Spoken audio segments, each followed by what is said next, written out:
La parole est à Jean-Marc Ayrault. Et mes chers collègues, je vous appelle encore une fois à la modération, les uns et les autres, sur tous les bancs.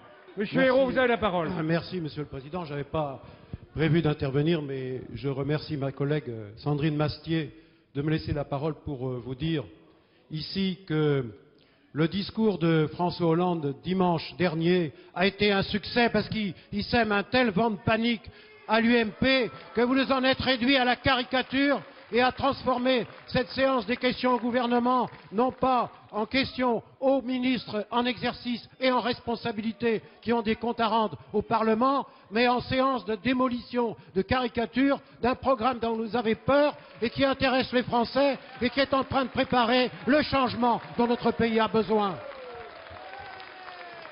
Alors vous pourrez toujours essayer de caricaturer, d'insulter, de blesser, mais vous ne pourrez pas résister. Le temps va vite.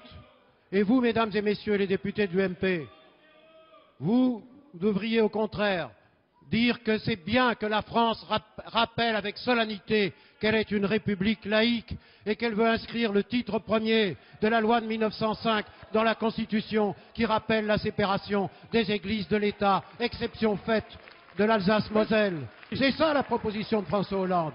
Alors n'essayez pas de tromper les Français.